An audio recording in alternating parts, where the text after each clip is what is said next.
you are about to see is a glimpse into the future of aviation. Winged aircraft as we know them will soon be a thing of the past. Aviation technology today is probably about to undergo some of the most impressive and revolutionary changes that we've seen since the Wright brothers. Across the world, designers are racing to create fantastic new aircraft that can fly humans higher, faster, and further than ever before. New military designs. Airliners that can take us to the edge of space and around the planet in minutes. And new propulsion systems that will make the jet engine obsolete forever. One casualty of this race for the future sits abandoned on an airfield.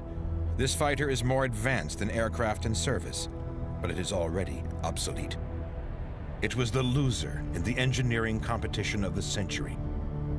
In 1985, the U.S. Air Force demanded a new fighter plane, one that would incorporate the most up-to-date advances in stealth and agility. Two multi-billion-dollar designs by rival companies took to the air in a fight to the death. One was the YF-23. It had diamond-shaped wings. The other was the YF-22. The winner would become the backbone of the U.S. Air Force, the loser a billion-dollar pile of scrap.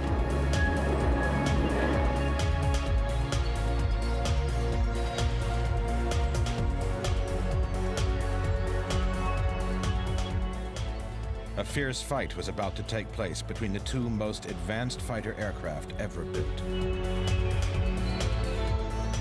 The test pilots fought to outperform each other.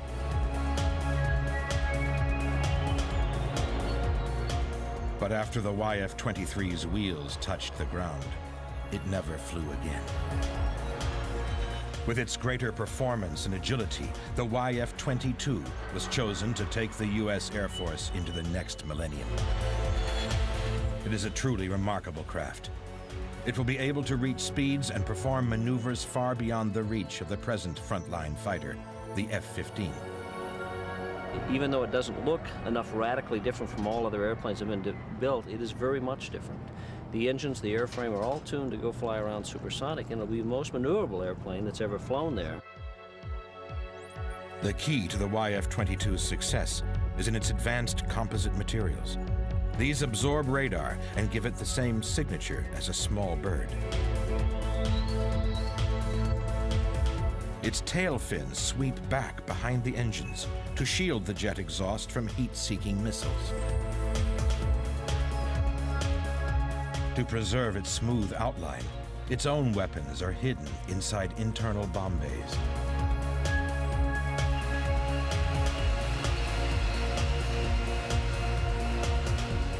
Even its fuel tank cap is hidden beneath its shark-like skin.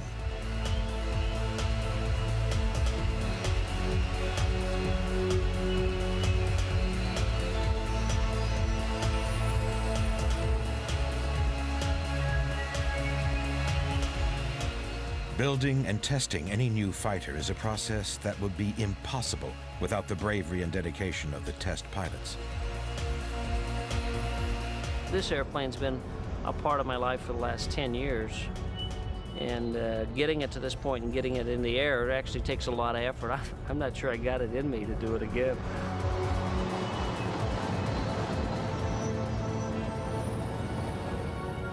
The YF-22 incorporates the latest in thrust vectoring technology. Jet engines are pushed along by their exhaust gases. If these are redirected by adjustable nozzles, the tail of the plane can be pushed around much faster. With thrust vectoring, a fighter can change direction more quickly. The YF-22 was expected to dominate the air for 20 years. But there is a rival on the horizon. It also uses thrust vectoring. This plane may be the ultimate fighter of all time. It may even be faster than the YF-22 and is without any doubt more maneuverable in close combat. This is the Sukhoi 37. It looks like any other fighter, but it can perform impossible maneuvers.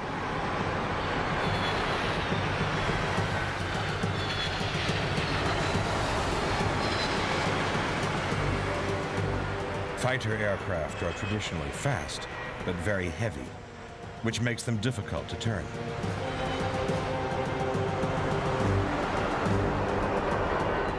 The Sukhoi 37 can perform heart-stopping maneuvers that defy gravity.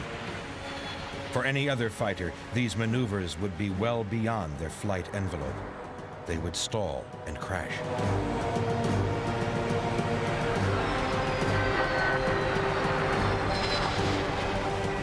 Thrust vectoring and small canard wings on the nose allow the pilot to throw the Su-37 around the skies like an aerobatics plane.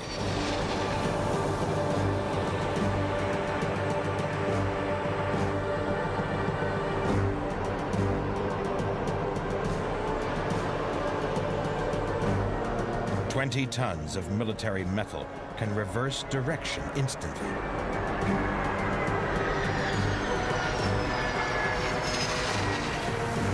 This amazing agility would give it a decisive edge in combat.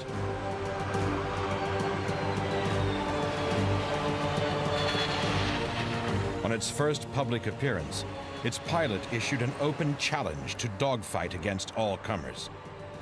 No one took up the offer.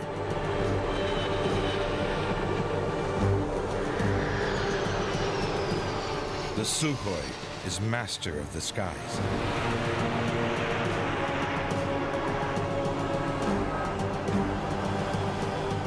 But with fighters becoming faster, the pilots are getting left behind. In the search for ever more maneuverable planes, it's the pilots themselves that are now the weak link. To beat the punishing physical effects of high-G maneuvers, the U.S. Air Force looks for a particular type of pilot. The shorter and more compact they are, the higher the Gs they can take. They are now conducting tests to see if women are the perfect shape for the combat pilot of the future. Major Sharon Heiss is one of the Air Force's female officers undergoing G-force experiments to test this theory. This centrifuge at Wright-Patterson Air Force Base can accelerate the pilots from 0 to 7 Gs in 4 seconds. Sharon, ready to go to baseline? Ready. Here we go. We got 5.5 Gs loaded for you for 30 seconds. Okay.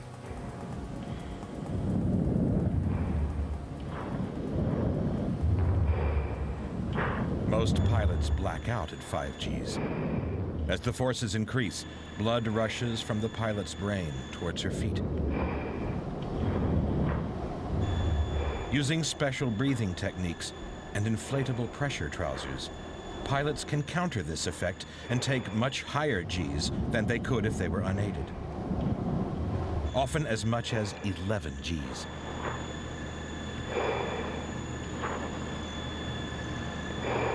It's been rumored that the data says that women actually do take the G-forces better, tolerate high Gs better than men.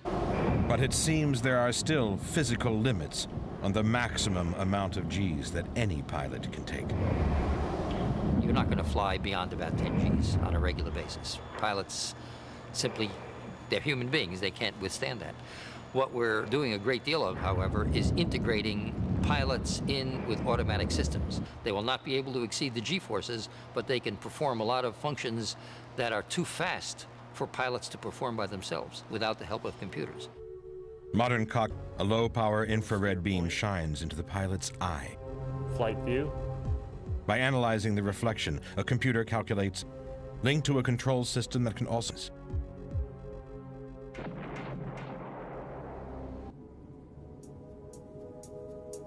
But the perfect unmanned vehicle would be completely undetectable. It should be quiet, without a noisy engine. And it should be tiny, perhaps small enough to fly through a window and into a room undetected. To meet this challenge, designers are experimenting with radical new concepts and models. Pre-flight check, rudder control is good.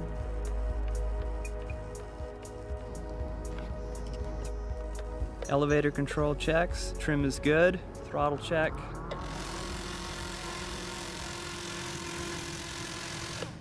That's fine. Ready for flight. What's the wind speed, Stuart? Here we go. The AeroVironment Company in California builds miniature air vehicles, or MAVs, for military and civilian use. Their smallest remote-controlled surveillance vehicle is a flying disc just 6 inches across. It's even equipped with its own onboard video camera and transmitter.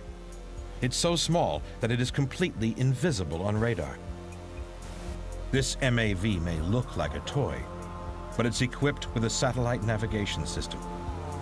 With its battery-powered propeller, it will fly for 6 miles. Some of the components that are quite small on the test aircraft are the flight computer and receiver, weighs only 1.5 grams altogether. The propulsion motor up front is approximately 5 to 7 grams. One of the challenges of making structures this size and just handling them is they're so small that you can't hold them with your fingers, you can't see them clearly with the naked eye, so you do have to work under a microscope, and you do lose lots of parts when you sneeze or you just bump the table, and that's just part of the game.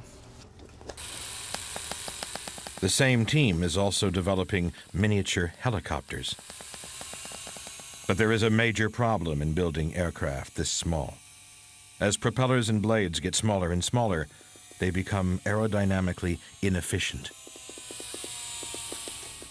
As you get down to these smaller sizes, the air molecules seem much larger relative to the wing, and the flying becomes more like swimming through water as opposed to flying through air. Because of these difficulties in aerodynamics, we're looking to nature because nature has solved all these problems with birds, dragonflies, and fruit flies. Already, flapping wing models have been constructed, but they are always highly inefficient and never generate as much lift as an insect. Duplicating the performance of insect wings is one of the holy grails of aviation. Insect wings are the most efficient lifting devices on the planet.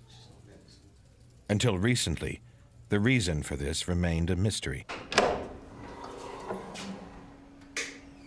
At Cambridge University in England, Dr. Charles Ellington has solved the puzzle of how insects generate such incredible lift.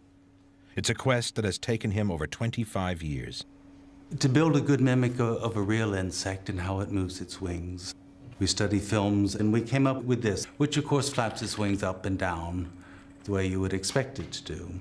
It also moves its wings perpendicular to that. Many insects show kind of a figure-of-8 wing motion, and we can do this with these 2 movements.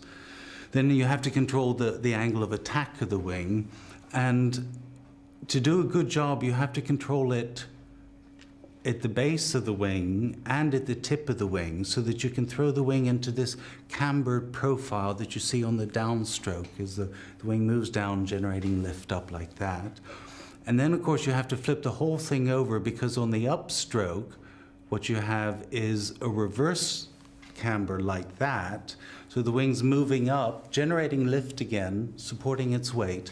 But you have to be able to change the shape of the wing all the way from the base to the tip and from the front to the back at every moment of the wing beat.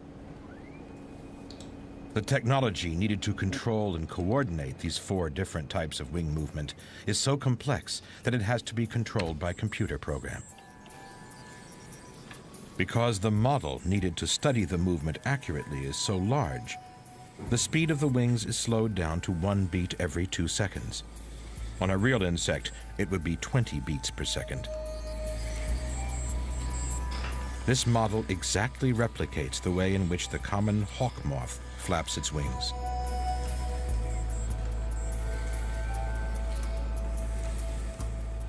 But Charles Ellington's team also discovered an unusual phenomenon. All right, let's have some smoke. By studying insect wings in smoke, they noticed an unusual vortex was created by the downstroke. This observation solved the riddle of how insect wings produce so much lift. The effect was confirmed by a live moth when it was suspended in a wind tunnel filled with layers of smoke. As the wing moves down, you've got the very thin, sharp leading edge of the wing moving through the air, and just as if you move a spoon through a cup of coffee, you see the flow swirling off that edge, it separates and just swirls up like that into a vortex. And a vortex is like a tornado or a whirlwind. It's a low pressure region of the air. Things get sucked into a tornado. And so sitting here with the vortex spinning like that, low pressure running all along the wing right here, and this low pressure sucks the wing up. And this is what's producing the extra lift on the wing and getting 2-3 times more lift out of these wings than out of conventional wings. This machine was never designed to fly. But now that Ellington has unraveled the mystery of insect flight, soon there will be miniature MAVs as small as real insects. In the near future, 3 to 5 years out, we'll be developing dragonfly-size micro vehicles that will be able to fly down hallways and in windows and in through air ducts. Packed with tiny electronics, batteries, transmitters, and with miniature cameras for eyes, the cyborg dragonfly will be a master of disguise. With huge amounts of lift, it will be highly energy efficient, invisible to radar, impossible to shoot down. The only danger it will face will be getting swatted.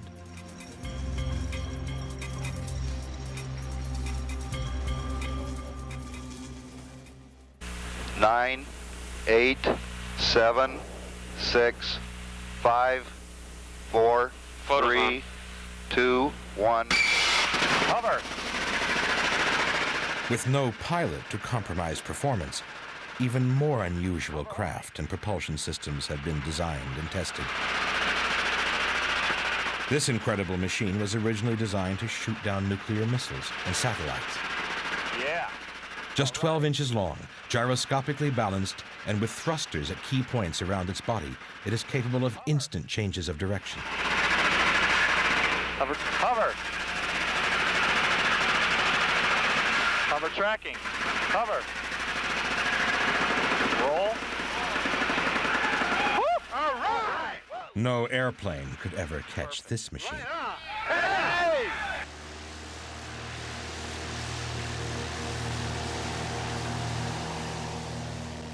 In the 1960s, NASA investigated the idea of whether it was possible to fly an airplane without wings at all.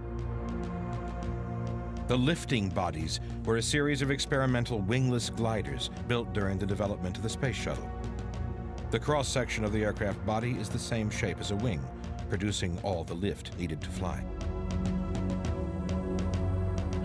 These initial low-level tests proved so successful that NASA then built the M2 lifting body. It was carried to 50,000 feet by a B-52 bomber and then released.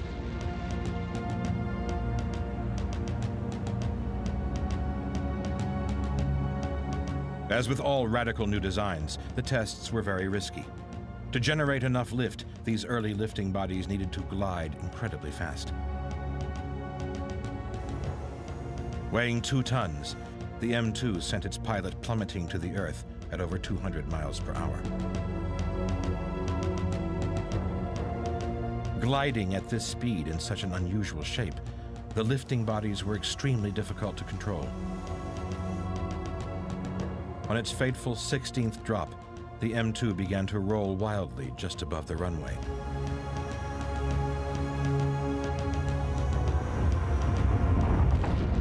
The craft was destroyed. It hit the ground at 200 miles per hour and rolled 15 times. The pilot survived, but the lifting body program was severely set back.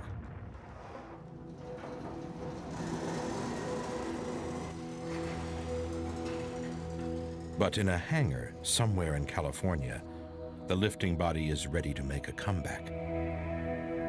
Barnaby Wainfan is a professional designer who worked on the B-2 bomber. He's turned his attention to the home build market and has resurrected the lifting body design. Even stripped down to maintain its secrecy, the unusual shape is still visible. The difference really between this and a conventional airplane is we've combined the functions of the wing, the horizontal tail, and the body all in one simple shape. And because it's a short kind of thick shape, it's very light. With the lightweight, I don't need quite as much aerodynamic efficiency because I'm not carrying as much load. So I'm not working the air as hard to lift the airplane.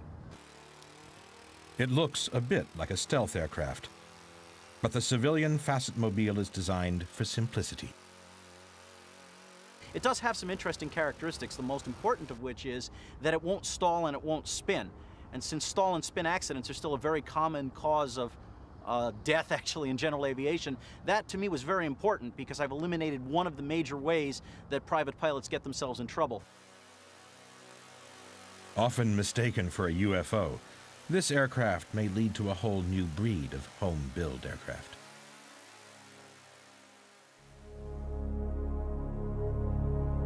Designers around the world are trying to build radical new aircraft. At this once secret airbase outside Moscow, Russian engineers created what looked more like a flying saucer than a plane. Called Taryelka, it was conceived during the height of the Cold War. This early secret footage shows the first scale model tests. Their methods were low-tech, but the results were remarkable. It looked impossible, but the Taryelka flew. Russian designers have a tremendous amount of imagination and great capability. They have been working under a difficult condition in recent years because they don't have much money, and therefore it's hard to get things accomplished. But some of the most advanced aeronautical and space system designs have been done in Russia. The initial tests were so successful that construction quickly began on a full-size Taryelka. Looking like a craft from another planet, it could carry up to a dozen passengers and become the new executive jet of the future. The engines are housed inside the main body. The small wings provide no lift at all. They help stabilize and steer the machine. But shortage of money from the Russian government has already caused work to stop on the Taryelka. A waterborne version was also tested. It was designed to travel just above the surface of the water, using a cushion of air to provide lift for very little thrust. This is called ground effect, something Russian designers had used in their most unusual aircraft. This is the Ekranoplan. Larger than a jumbo jet, it holds the world record for the greatest lift for any aircraft, an amazing 1,000 tons.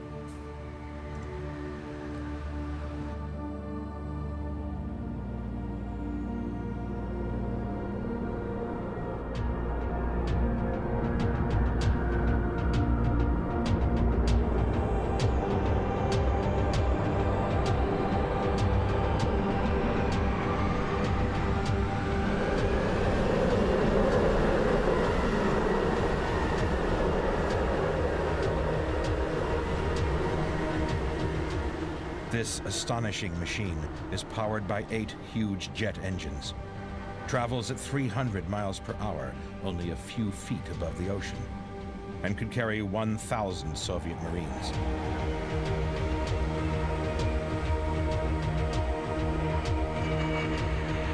Since the Cold War, the project has been crippled by financial problems.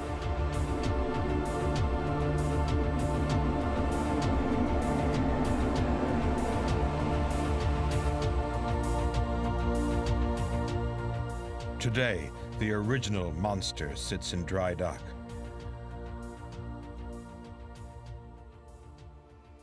A more familiar way to carry hundreds of passengers around the world is the 747.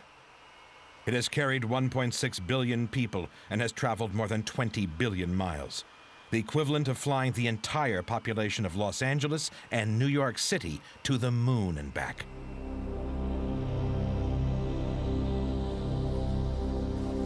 But with passenger numbers expected to double by the year 2010, new airliners twice the size of the 747 are needed to meet the demand.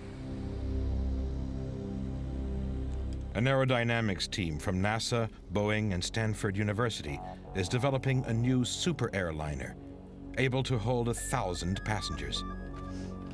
So that the full-scale version can use the existing airport facilities, its overall wingspan will have to be no greater than the 747.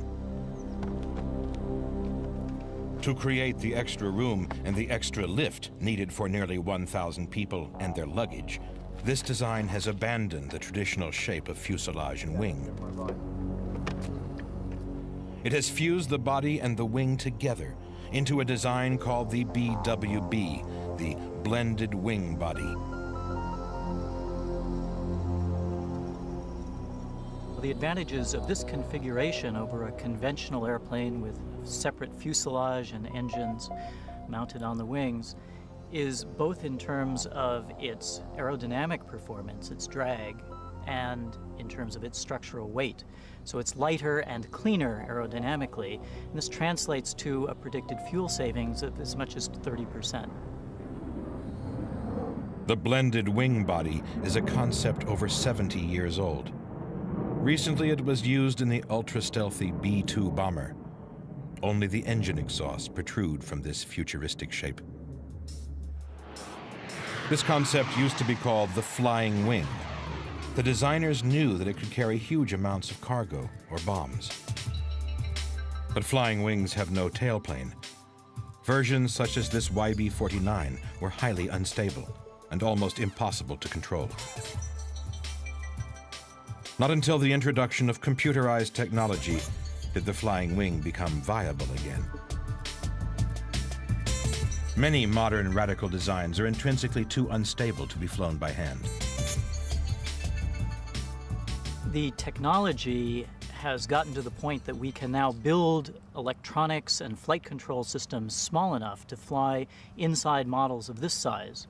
That means that we don't have to risk a test pilot on a very new idea. We can, at the very early stages of a program, build something like this and investigate the most critical and unknown issues. Onboard computer control systems are pre-programmed before each test flight. With 15 flaps and ailerons, the blended wing body needs more than double the number of control surfaces, far more than a human pilot could handle alone. The pilot steers as normal, and the computer then coordinates the numerous control surfaces.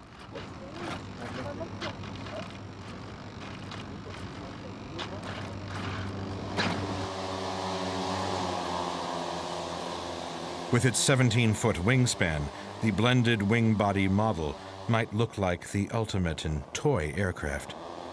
Yet this design could be the shape of the airliner of the future.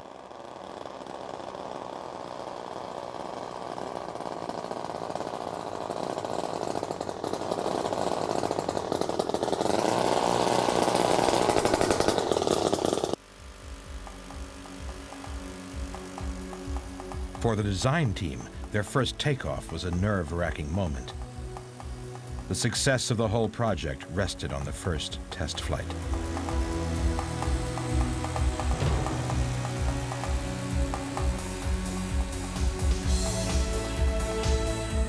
If the model crashed, 5 years of work and $4 million would be wiped out in an instant.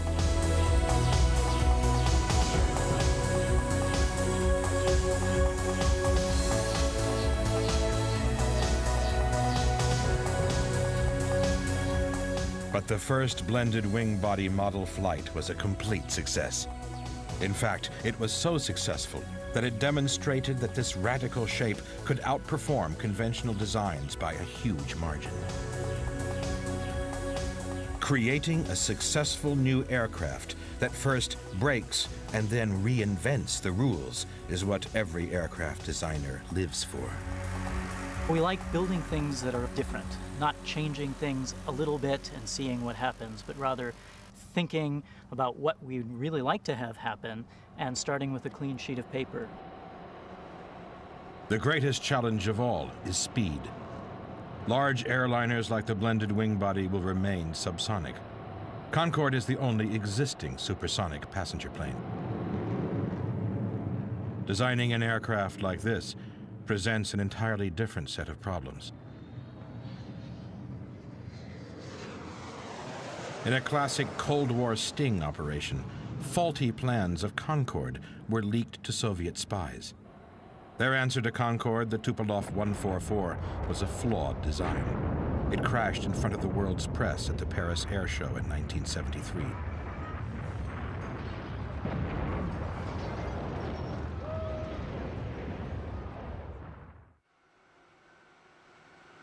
Concorde is the fastest passenger jet flying. It cruises at twice the speed of sound, New York to London in just 3 hours.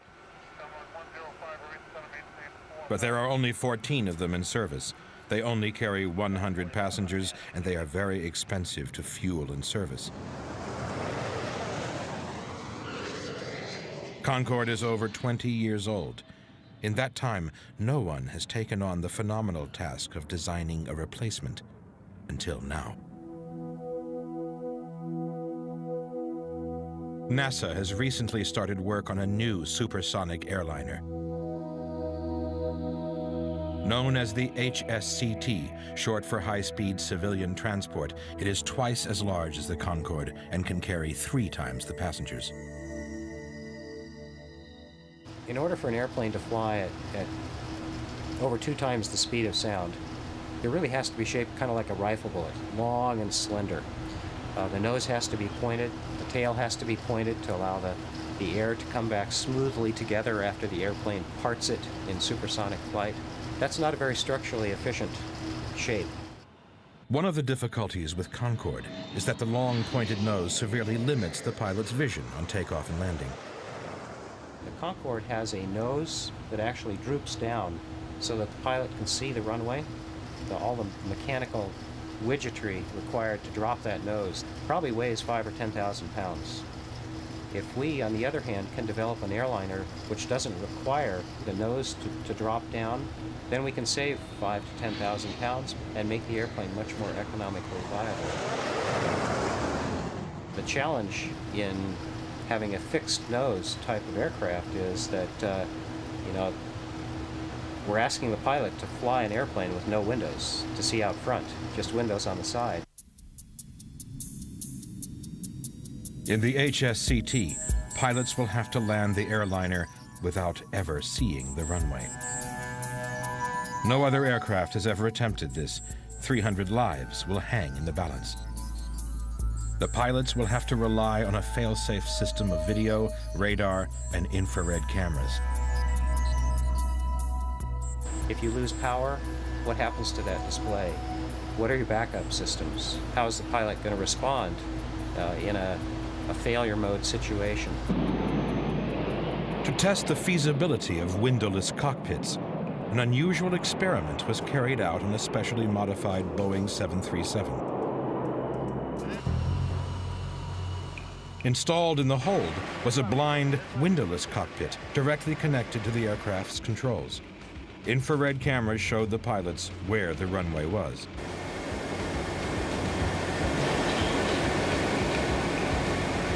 The test pilots attempt to land the 51-ton aircraft without ever seeing the runway.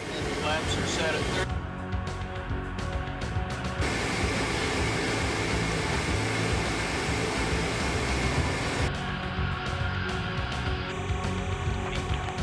Start a gentle flare.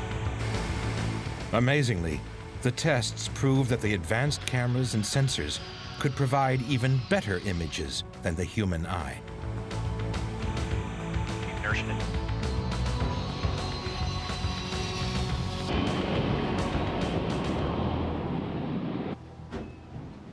After proving the viability of windowless landings, NASA test pilots were then able to fly the HSCT years before one could be built. They programmed the flight characteristics of the HSCT into this simulator, the biggest in the world, the $70 million vertical motion simulator at NASA Langley. Ready? Ready. Motion ready? Motion ready. Okay. Over 120 feet high, the vertical motion simulator can precisely simulate the movement of any aircraft, from a fighter to a supersonic airliner. This is the biggest theme park ride in the world. It is so loud its sound was used as the roar of T-Rex in the film Jurassic Park. For a pilot, it is an invaluable source of information on how new aircraft will handle. Projects like this are funded by NASA because they depend on so much basic research. To go beyond this stage of development, the HSCT will need private investors if it is to turn into reality. Some estimate that over 200 of these superfast airliners would be needed to satisfy the world's airlines. The HSCT might one day be a common sight in our skies, but even this plane will have limitations on its speed. Commercial supersonic aircraft all use relatively conventional turbine-powered jet engines. That is, they're turbine-based engines, as we call them. If we want to fly much faster than, say, Mach 3 or 3.5, we're going to have to go to different kinds of jet engines. The jet engine was first invented by England's Sir Frank Whittle in the 1940s. Every jet engine flying today still uses the same principle.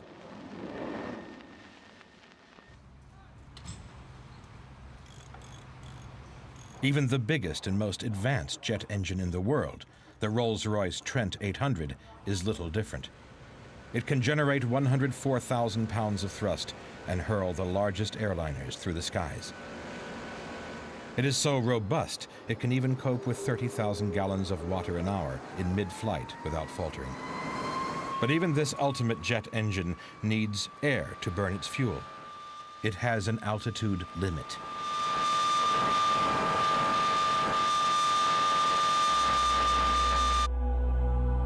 The X-15 is the fastest aircraft ever to fly.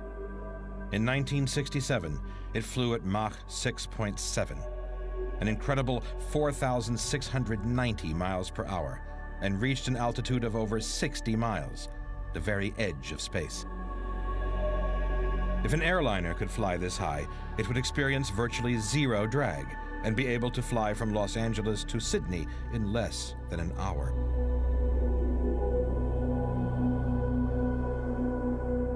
But its jet engines cannot operate this high, as there is no oxygen to feed them. The X-15 was propelled by a rocket engine. It didn't need oxygen to burn its fuel. T-minus 12. Even the space shuttle needs to carry more than its own body weight in fuel to reach the edge of the atmosphere. 5, 4, 3, 2, 1, and liftoff.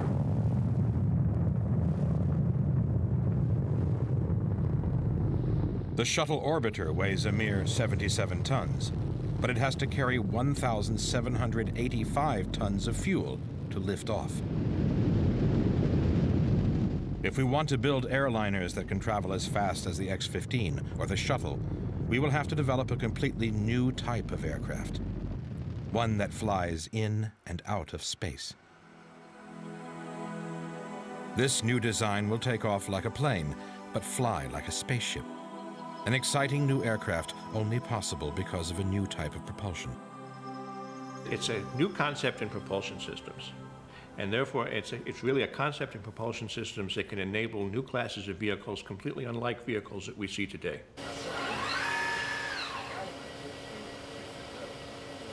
Right now, Tom Harsha and the rest of the NASA Boeing team are developing an air-breathing rocket engine prototype called Hyper-X. It will be so powerful that it will shatter all previous speed and altitude limits. Just 12 feet long, the unpiloted prototype will be carried to 100,000 feet by a Pegasus booster rocket used for launching satellites. It will be released and its experimental engines ignited. Hyper-X will use its unusual curved shape to scoop oxygen from the thin air and ram it at high pressure into its combustion chamber.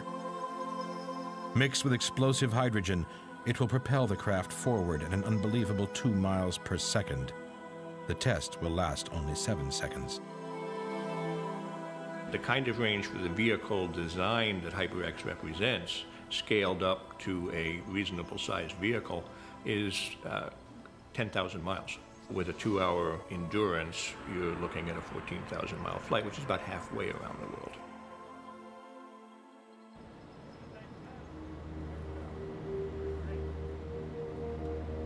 White Sands Missile Base, New Mexico.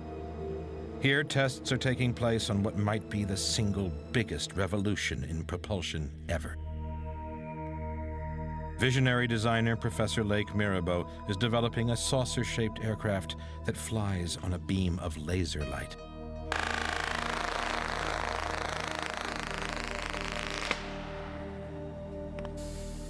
A full-sized vehicle of this design might one day carry people around the world or into space.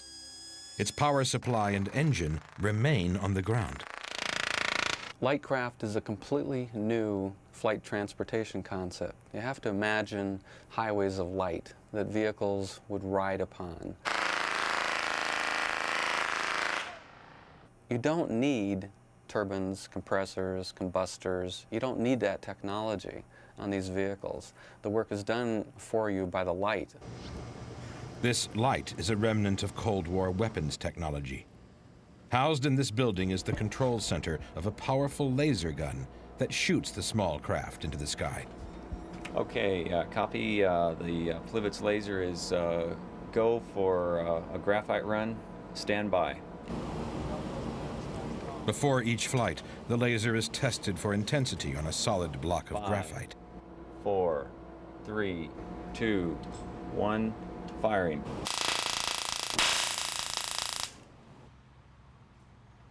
This highly polished cone focuses the laser beam, vaporizing the air around it. This is then mounted beneath a nose cone. The craft is simple. It has no moving parts, no engine. Focusing the laser beam at the bottom of the craft creates a series of explosions that push the craft skyward.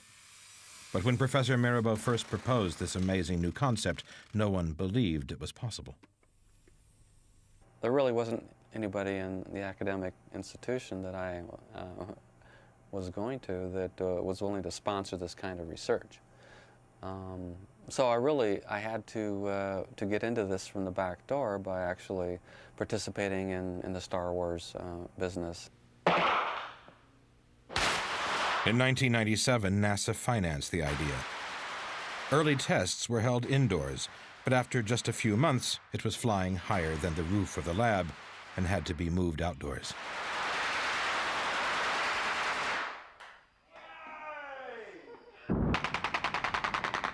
Horizontal wire tests were used to see how far the laser could propel it. Then it was time for the Laser Light craft's first free flight.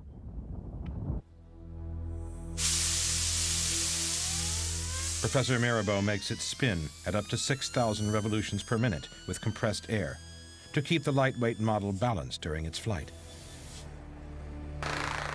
At this speed, like a spinning top, it stays perfectly centered in the beam until it runs out of power and falls back to Earth. The Laser Light craft is now flying higher and further each day. 10 seconds. The Plivets laser is arming. 5, 4, 3, 2, 1.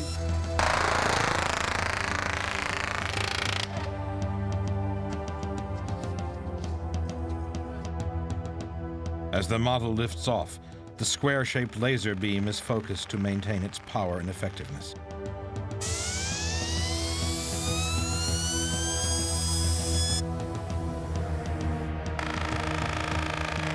But the 10,000-watt laser beam could destroy the laser craft if it fails.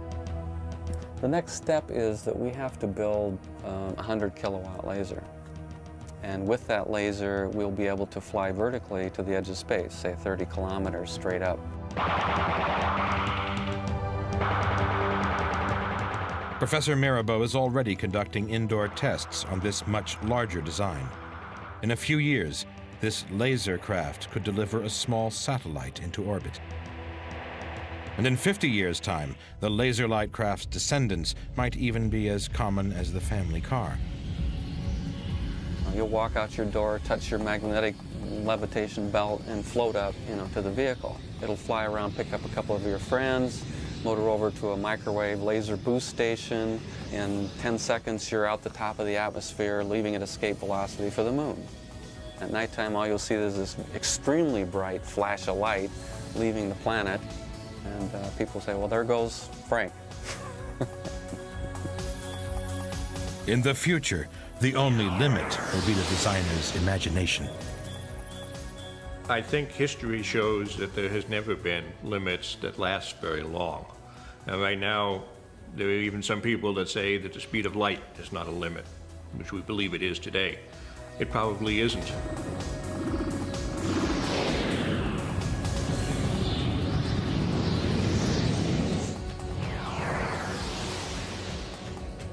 The technologies that will make these amazing vehicles possible are already available.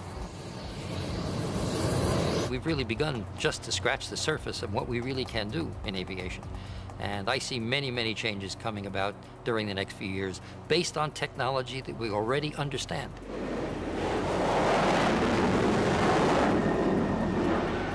All around the world, new developments are taking place in propulsion, avionics, and aerodynamics. Developments that will take us far beyond the limits of conventional aircraft.